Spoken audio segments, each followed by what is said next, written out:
Hey, welcome to HVAC Animated. My name is Jeff Bennington, and I'm your host. And today is the first of a series of 5-minute mindset trainings. So a week or so ago, I did a 1-hour seminar for one of my dealers on mindset training. And this mini series is going to break that down, and we're going to get a little bit deeper into each one of those topics, and I'm going to do it in a 5-minute section. So if you work for a heating and cooling company, if you're a contractor, or you are a technician, installer, call taker, it doesn't matter. I think you're going to like what I have for you. Stay tuned.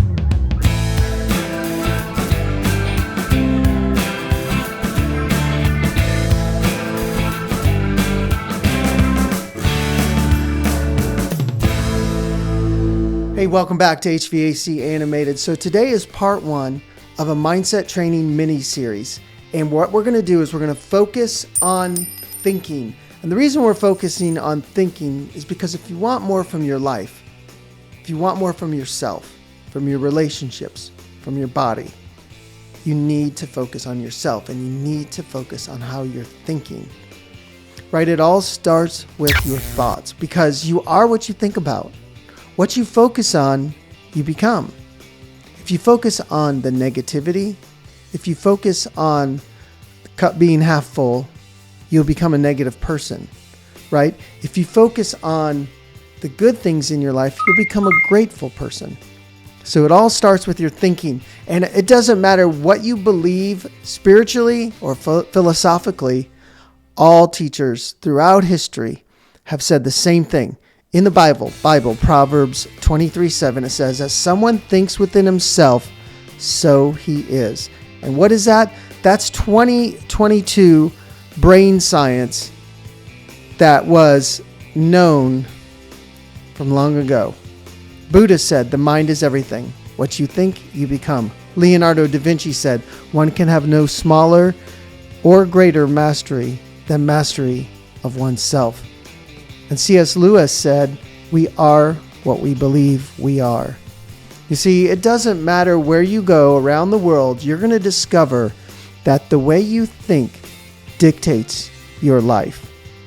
If you think there's no possibilities, guess what? There won't be any possibilities for your life. If you think everyone's against you, guess what? It will seem as if everyone's against you. You see where I'm going with this? So listen, I'm teaching this because I noticed a pattern in my industry.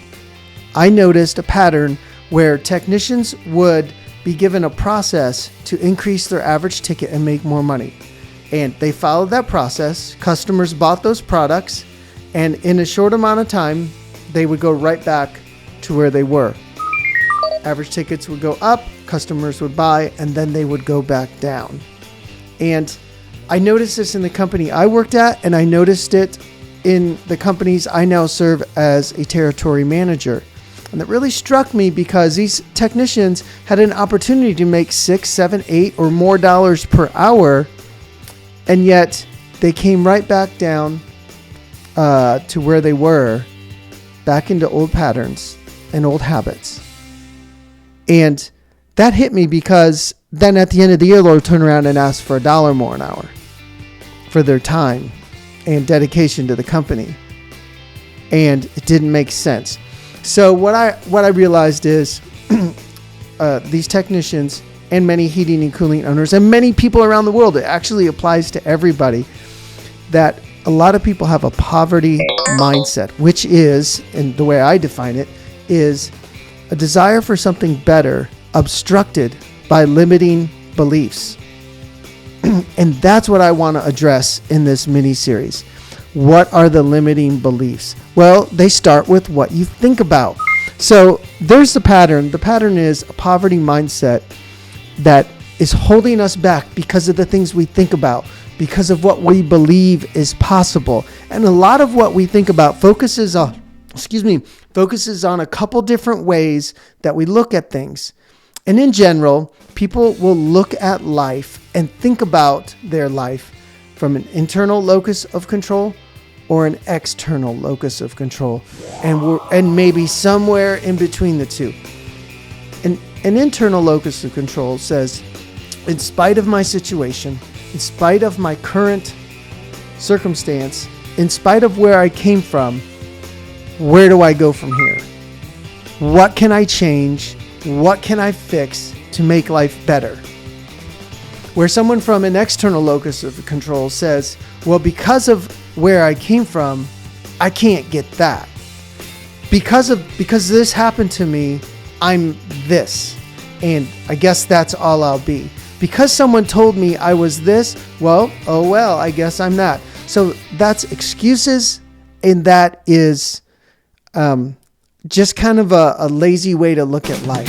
It's a victim mentality. Whereas internal locus of control says, okay, what can I do to change? Come from hard circumstances. What can I do to change? And that's what I want you to think about. So I want you to think about where you fit in that cycle of the way you think.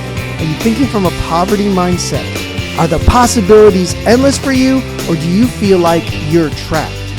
Do you feel like you'll never be able to do well financially? Well, I've seen it where a technician come and make $7-8 more an hour, and they give that up because of their mindset. And your mindset dictates your thoughts, and your thoughts dictate your habits, and your habits dictate the things that you do every day, which continues to cycle your thinking. So here's what I'm asking for you on this first part of the mini-series, is to evaluate your words. Evaluate what you say every day. Evaluate your thoughts and compare them to what you want. Are you thinking about what you actually want? If you want more money, are you thinking about spending it? Because that's not going to work. All you're going to do is spend your money. But yet, if you want more money, you can earn it. You just got to think differently. So that's the end of part 1. See you soon.